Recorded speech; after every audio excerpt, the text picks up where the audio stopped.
ধরেন আপনি বিদেশে থাকেন, বিদেশ থেকে আইসেন, কি টেস্ট করে বুঝবেন আপনার কিডনিতে পাথর আছে? আমি বলবো একটা আল্ট্রাসাউন্ড করবেন। একটা আল্ট্রাসাউন্ড করলে আপনি বুঝতে পারবেন কিডনিতে পাথর আছে কিনা, পাথর থাকলে সাইজ কেমন, পাথর কয়টা। মনে রাখবেন কয়েকটা টেস্ট, একটা হলো আল্ট্রাসোনোগ্রাম, একটা KUV এক্সরে, একটা IVU এক্সরে, একটা সিটি স্ক্যান। আপনি নন কন্ট্রাস্ট সিটি স্ক্যান করলে আপনি বুঝতে পারবেন কিডনিতে পাথর আছে কিনা।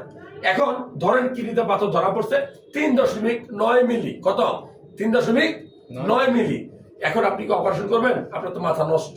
হায় হায়, আমার তো কিডনিতে পাথর, আমি কি করব? আমি বলবো যে কিডনির পাথর 5 মিলির মধ্যে যদি হয় তাহলে পানি খেলে প্রস্রাবের সাথে কি বেড়ে যেতে পারে। মনে রাখবেন, খুব সহজ।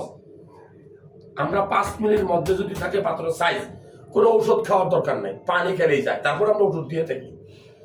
যদি 5 মিলি থেকে 8 মিলির মধ্যে হয় তাহলে আপনি ফলো আপ দিবেন। কারণ কি, এই পাথরটা বড় হয় না, ছোট হয়, 6 মাস পর পর আল্ট্রাসাউন্ড করে দেখবেন। 8 মিলির বেশি হলে অপারেশন করে ফেলবেন।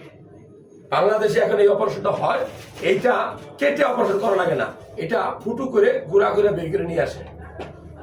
যারা ভিডিও দেখছেন আমি বলবো কিডনিতে পাথর, নো টেনশন।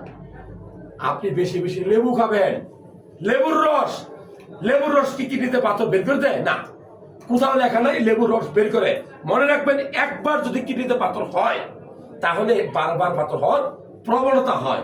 লেবুতে যে সাইট্রিক অ্যাসিড থাকে, এই সাইট্রিক অ্যাসিড থাকার কারণে ওই কিডনিতে আর পাথর হওয়ার প্রবণতাটা কমে। এই জন্য বেশি বেশি লেবুর রস খাবেন।